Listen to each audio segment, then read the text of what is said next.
Welcome back to another episode of Johnny Out There.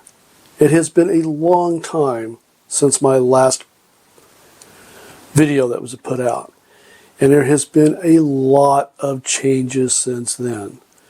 A lot of the equipment that I discussed in the past I no longer have. I went through and basically cleaned out my astronomy equipment and went with all new devices.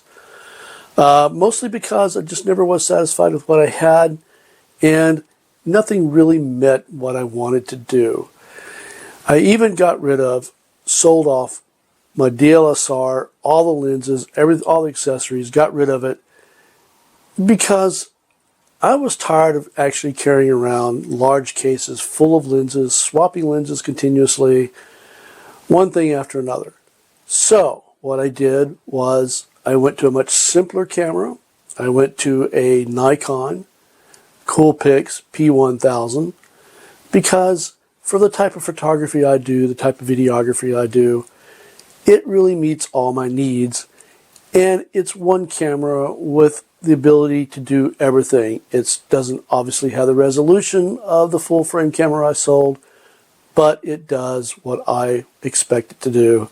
And I'm quite happy with carrying one camera around now that I can go from macro to 28 all the way out to 3,000 millimeters, including 12,000 with the AI sharpening that happens in the camera, which is quite good. And this is what this video is done with today, is with the Nikon P1000. But back to my getting rid of all my equipment, I completely upended everything that I was doing. And so what I'm going to do is, this is an introductory video that's going to start a multitude of videos in different parts of all the new equipment, how I use it, how I mix and match things, so forth and so on. And in March, if things go well, I'll be picking up the largest telescope I've ever owned, and that'll be a surprise for when that actually happens, because it's not a done deal yet. But if it does happen, then there'll be a video on that as well. So a multi-part series, I'm going to discuss the different mount that I bought. So I ended up going with the ZWO AM5, and it's light, it's easy to carry around, and it's a beautiful mount. And it goes extremely well with the telescopes that I put on it. And speaking of that, and we'll have a whole discussion on this will be one of the parts. And speaking of that, I picked up the Askar V. And this is probably one of my wisest decisions I've ever made, because it's an APO refractor, and it's got multiple configurations, 60 millimeter, 80 millimeter objective, and then I've got reducers, extenders, and flatteners, and you can mix and match. You get up to 6 different telescopes. Now, some of it overlaps a little bit as far as focal length goes, but it opens up a whole lot of different things I can do with one package and not 6 different telescopes. Or 5 different telescopes, whatever. And this will be another one of the parts that I will go into detail when we get into that. And then the other thing that I started getting into, and I was actually a beta tester for it as well, is, I'm sure everybody's heard of them by now, but this little bag here contains the Dwarf 2 Smart Scope. And I was fortunate to become a beta tester and get to play around with it, including the new software. And this thing, I am genuinely surprised at how good it actually is for what it is. And quite honestly, I find that when I travel, this goes with me. More so than I would even take the AM5 and the Askar V, because this thing is simple, it's quick, You can see things right away. You're not going to win any awards with it. You're not going to put this on your wall as a nice picture. But just to be out and seeing things fairly quickly, it does a pretty nice job. And you can stack on your own and improve things, so forth and so on. But if you're strictly into EAA, this is a good package to go with. Now, when Dwarf 2 came out, other ZWO, they put out their competition. And it's called the C-Star S50. And it has bigger optics. It was really intended for very, very beginners. But the things I pulled out of the sky with this are simply amazing for a $500 telescope, smart scope. I'm really, really impressed with this thing. I'm impressed with the Dwarf 2 as well. They both have their own unique place to fit. The Dwarf 2 has a wider field of view than the C-Star. And so, depending on what you want to do, you can use one or the other. But the C-Star was really, really intended for very basic beginners. But they have been listening to those of us who like to push everything to the extremes, and they've updated their software, their firmware, quite often to meet some of those things we would like to have. And I'll get into more detail with this as we go along, as I discuss each one of these in detail. Now, the other telescope that I have that I'm not going to try to fit out here is I bought the Explorer Scientific AR 152. It's a big 6-inch achromat. It's not an apomat, it's achromat.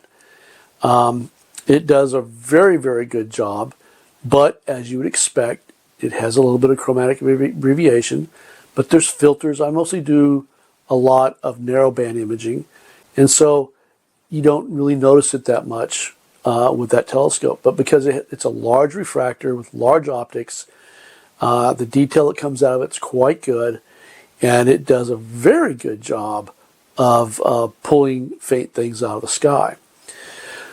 So a lot of changes has happened over the last few months, and I have not been doing any recording or submitting any videos because A, when I sold my DLSR, I realized that was my recording device. So I looked around, shopped around, spent a lot of time doing researching what did I really want for a camera. Did not want another DLSR, did not want a mirrorless camera.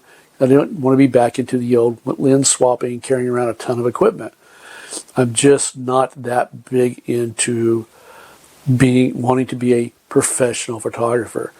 So I went with the P1000, and it was a draw between that and the 950. And quite honestly, the only reason the P1000 won out is because of that superlative super zoom capability that it has even above the 950. But there are other things that I have to account for, and like anything else, there's compromises that has to take place. So upcoming videos, I'm going to do each one of these one at a time.